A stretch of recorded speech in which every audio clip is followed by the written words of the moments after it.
Sejam muito bem-vindos a mais um estudo da lição, dessa vez a lição de segunda-feira, que tem como tema Lidando com Escândalos. Estou aqui mais uma vez com o Daniel. Tudo bem, Daniel? Tudo bom, muito bom estar participando aí dessa terça-feira e vamos estudar. Estou aqui com o Marcos também, de novo. Seja Olá. bem-vindo. E aí a gente começa falando sobre questão de sexualidade, né? Fala que era difícil para a igreja de Corinto, era difícil para Paulo, é difícil para a gente também. E aí ele vai falar sobre os conselhos que Paulo dá no verso que a gente já leu aqui nas outras lições. Paulo fala que o homem incestuoso deveria ser removido, julgado, entregue a Satanás e expulso da igreja. Os membros foram instruídos a não se associarem com ele, nem mesmo a comer com alguém assim. E aí, Paulo aqui ele usa uma linguagem bem forte, difícil de escutar, né? Imagino que tenha sido difícil para a igreja de Corinto, mas era uma linguagem que precisava ser usada para a galera cair na real. Assim, às vezes, se alguém fala muito manso com a gente não entende a gravidade da situação. Paulo precisava que aquelas pessoas entendessem o quão grave que estava sendo a situação daquela época, e ele faz uma correção muito firme. Mas aí a gente acha, nossa, vai entregar a Satanás, tipo, como assim, né? E aí a lição vai destrinchar quais que são esses conselhos de Paulo a partir do que a gente já conhece sobre a Bíblia, né? Sobre o que ele quer dizer ali para aquela igreja. Então, eu queria que a gente passasse por esses conselhos. Não sei se vocês querem começar falando sobre eles. Eu acho que eu posso dar uma introdução muito básica, né, que é o que a gente comentou aqui, trazendo de uma forma bem didática. Um pai, por exemplo, que recebeu a notícia de que o filho dele cometeu algum crime, né? Violou a lei, logicamente. A lei ela imputa um tipo de pena para uma certa conduta e nada mais natural do que, né, o filho ser entregue ao cumprimento dessa lei. E aqui no caso, enquanto a gente estava conversando aqui, ficou evidente que nada que é colocado na Bíblia é para condenação, é para perdição, mas para o arrependimento, para a redenção, né?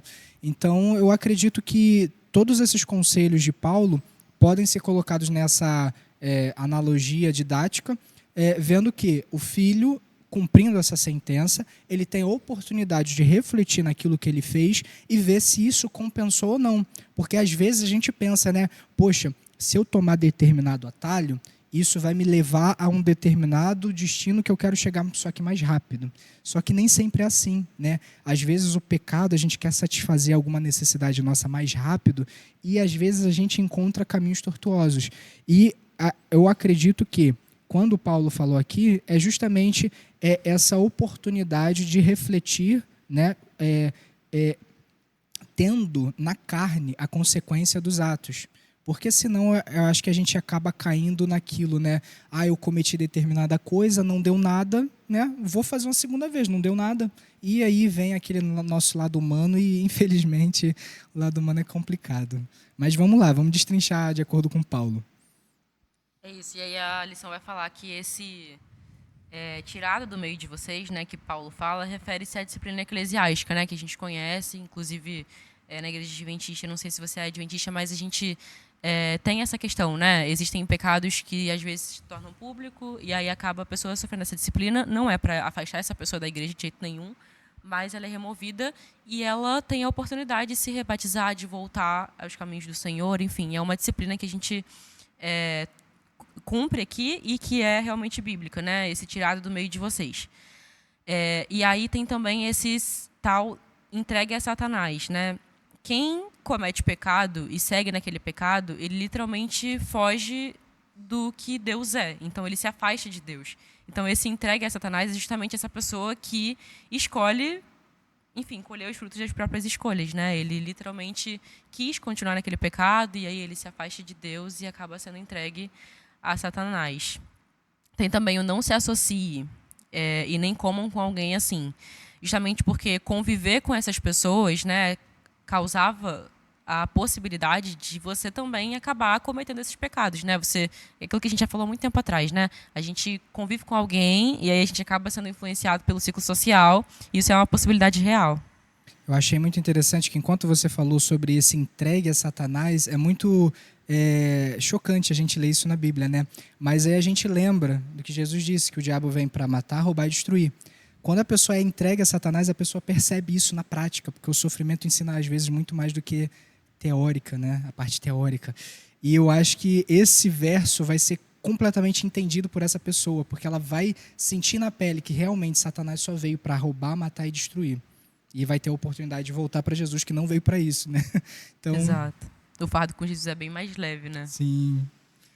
E também tem um a fim de que sejam salvos, que é justamente o objetivo da disciplina eclesiástica, né? Que é justamente, como a gente já falou aqui, mostrar para essa pessoa que ela está errada, que ela se afastou dos caminhos de Deus, mas que ela tem a possibilidade de voltar e de seguir a vida dela com Cristo, porque Deus, enfim, perdoa as pessoas, né? Então, esse perdão ele é muito importante e ele vai literalmente fazer a pessoa abandonar aquele pecado que ele estava cometendo, né? E aí a gente, como igreja, exerce esse papel, né? De, se liga aí, tenta corrigir isso, e aí ele, como o Daniel bem explicou, assim, com essa analogia, ele acaba sofrendo essas consequências do que ele acaba cometendo, e aí ele tem a possibilidade de voltar para Cristo. Depois Paulo fala na próxima carta que ele escreve, em 2 Coríntios 2, 5 a 10, ele fala assim, que se alguém causou tristeza, basta-lhe a punição, né? Eu peço a vocês que confirmem o seu amor para com ele. Então ele fala pra gente confirmar o amor para com essa pessoa quando ela volta. Cara, a pessoa já passou pela humilhação, já se sentiu exposta, a pessoa já, né? O escândalo é uma coisa que gera exposição. Uhum. E a pessoa ela já foi afastada do ambiente da fé dela. Então, a lição está falando como lidar com o escândalo. E o final de tudo isso é receba essa pessoa de volta. Né? Porque a visão de Deus de que ele é uma pessoa feliz com a perdição de alguém é a visão deturpada de Deus. Quem coloca aquela visão de um Deus tirano que não está nem aí se alguém se perder, cometeu um pecado tão grave quanto um incesto na igreja de Corinto. Deus não quer mais salvar essa pessoa? Né? Deus quer salvar essa pessoa que cometeu um incesto na igreja de Corinto, na igreja do livro de Atos. Né? Então, receba essa pessoa de volta, confirme o seu amor. E Paulo ainda fala uma coisa que eu acho muito bonita, para que Satanás não alcance vantagem sobre nós, porque nós não ignoramos os desígnios dele. Então, assim, ele coloca uma ideia de que Deus é tirano, ele coloca a ideia de que aquela pessoa de que ela comete um pecado por amor, né? Porque é um pecado de que um filho ficou com a madrasta. Ele provavelmente achava que estava amando aquela moça, né? Mais que o próprio pai. Então, o livro de 1 Coríntios é o livro sobre o amor. E ele vai ensinando, rapaz, isso daí que você está falando não é amor. Você trair o seu pai. Né? Então ele depois fala, receba essa pessoa com amor. Com paciência, com bondade. Né? E ele fala, o que vocês perdoarem, eu perdoei também. Muito forte isso, né? E aí, no finalzinho da lição vai falar justamente isso, né? A disciplina atinge seu propósito quando o membro desviado é reintegrado à comunhão da igreja. Ou seja, existe um ciclo, né? E aí o objetivo é concluído quando essa pessoa volta aos caminhos de Deus. É fundamental o que o Marquinhos falou, porque realmente traz à tona que, infelizmente, a gente tende aos extremos, né? Quando a gente vê uma coisa errada, a gente já quer tacar pedra. A gente volta lá para a época de Deuteronômios. E quando a gente vê uma coisa certa, quando a gente não está bem alicerçado na palavra, às vezes a gente tem uma tendência idólatra. A gente admira demais certa pessoa, certa conduta, nossa, ele é santo. Mas, né, a gente tem que pousar os nossos pés no chão, voltar para a palavra e ter essa temperança que o Espírito Santo dá para a gente. Porque não é à toa que Paulo não escreveu só uma carta a Coríntios, né? Porque ele precisava complementar os ensinamentos que ele passava para a igreja, porque às vezes em uma carta num trecho mais duro, as pessoas já pegavam as tochas, já pegavam as pedras e pensavam, nossa, não, vamos fazer juízo. Aí depois ele fala, não, a intenção não é essa, né? E aí a gente vê a graça de Deus até nas consequências. Como assim? Se a gente não começasse a sentir o desconforto ao chegar o dedinho perto do fogo, a gente provavelmente morreria queimado pulando na fogueira.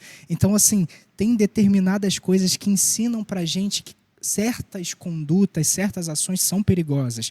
Não porque Deus é mau, mas porque existem determinadas leis que regem ação e reação. Então, toda ação tem uma consequência, causa e efeito. E Deus, ele é coerente com isso, porque foi ele que criou. E ele já deixou algumas coisas relatadas para a gente ter esse cuidado. Mas quando a gente não obedece, não é que Deus castiga, não é que Deus pune, mas as coisas acontecem pelas suas consequências. Então isso é muito interessante, porque realmente nada dessas partes duras tem a intenção de fazer o mal, mas como o Marquinhos bem leu, é como uma oportunidade de redenção, e essa redenção tem que ser comemorada, tem que ser acolhida, tem que ser bem recepcionada, tem que ter aquele amor, né? E eu acho que a pessoa que mais se julga sempre é quem cometeu o erro. Até brinquei aqui com o Marquinhos nos bastidores, eu vou compartilhar com vocês. Eu falei com o Marquinhos, quando eu cometo um pecado e eu chego na igreja, eu chego assim, o Marquinhos está olhando para mim porque eu fiz a barba, eu cortei o cabelo, e eu estou pensando, caramba, será que ele sabe que eu pequei? E ele não, poxa, que bacana, ele cortou o cabelo. Então sempre a gente, nós somos os nossos maiores juízes, né? No erro, a gente sempre se culpa muito, se pune muito, e Deus, ele não quer que a gente se puna e se culpa, ele quer que a gente acorde e mude, e isso é importante. Muito bom. Eu acho que é isso, né? A lição foi respondida. Então, como lidar com escândalos? Eu acho que muito do que a gente falou aqui é isso, né? Receba a pessoa de volta com amor, né?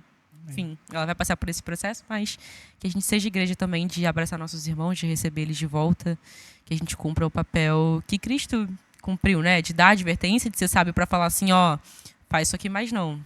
Mas também de, enfim, abraçar e acolher. Mas é isso, vamos fazer uma oração para a gente concluir?